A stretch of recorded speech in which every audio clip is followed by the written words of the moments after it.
Connor, I was wondering if you can tell me how the story came about and why you decided to move forward on this project.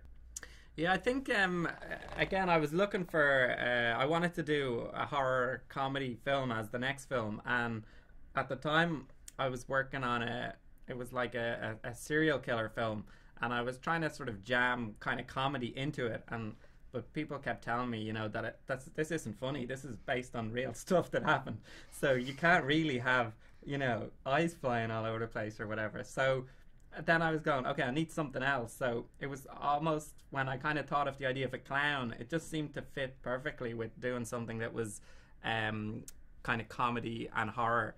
So it kind of started from there, and then when I was kind of starting to think of the death sequences, and just it just kind of like the different implements a clown would have, and it just kind of kept giving me new ideas, if you know what I mean. So I knew that it was that would be the best route to take. Now, you mentioned the death sequences. I thought those were really creative, and that, again, it's something interesting that I think that slasher fans will really gravitate to and will really like about this.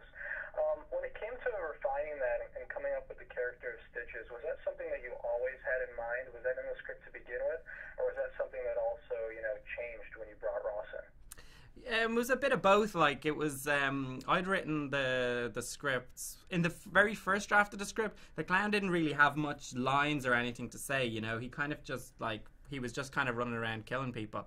And then the next draft, I wrote it with another friend of mine, Dave O'Brien, and when he came in, he kind of expanded that clown role a bit more. You know what I mean? And gave him a few more one-liners and that kind of thing. And then again, it was like at each stage, another sort of bit came on board, and then when we got Ross, then you kind of go, oh well, we better, there's no point in having Ross and not using him at all, so then we almost gave him more scenes, more of a backstory. Ross himself he used to be a clown, so he kind of brought a lot of the whole circus school, didn't he? Yeah, exactly. So Ross used to be a clown himself, so he knew how to do all the tricks, and actually he found that the hardest thing he found was actually being a bad clown, and because he could juggle himself, he found it really hard to be a bad juggler, if you know what I mean.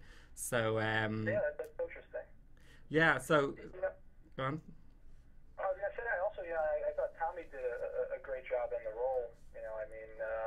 This deals with not only a killer, but a boy growing up with all this trauma and still dealing with high school life. Yeah. And I was wondering if, Tommy, if you could tell me about the casting process and maybe about, trying out for this role and why this was something you wanted to be a part of.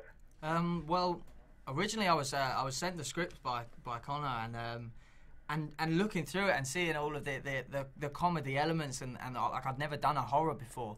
And I'm a horror fan, I love a bit of gore, and to have a script where it's all so visual, it's seeing a head getting blown up and exploded, seeing somebody's intestines being ripped out and turned into a balloon animal. It made my imagination go, wow, this is incredible. I'm reading it, and I was watching the film in my head while reading the script, and I knew that it was something that I'd love to do, and I'd enjoy taking part in so much, and so I came over to Ireland, auditioned with other cast members, got to see how we all work together. And then we got going. It was great. It was really great. Especially at the end of the movie, we get to see some of those outtakes, and it just looked like everyone had a ton of fun on the set. It seemed like everyone had a great time. I mean, is that how it was? The whole time you were filming, Tommy? Can you tell me about maybe some of your experience and maybe any interesting things that happened to you while filming? Because I originally live in England. I moved over for 3 months to Dublin to live there.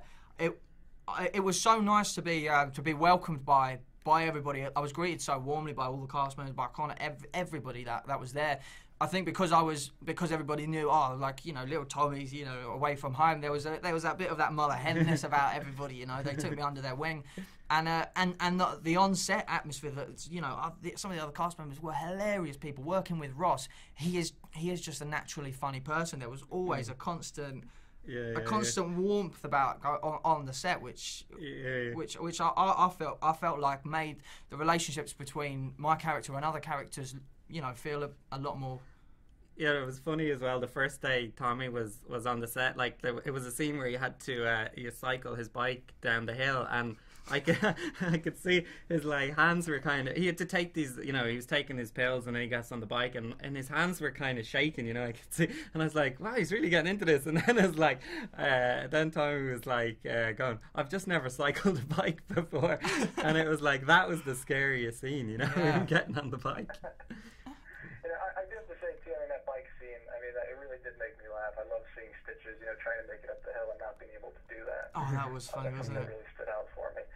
Now, I mean, Conor, talking about standout scenes, I mean, I just think some of the kill scenes, you know, are going to have people talking for a while. They're just really inventive, they're clever, and they look really good as well. You know, besides just coming up with the concept, was it also challenging to execute it in the final film? Was there anything that had to be scrapped? Was there anything that gave you, you know, any difficulty trying to pull it off?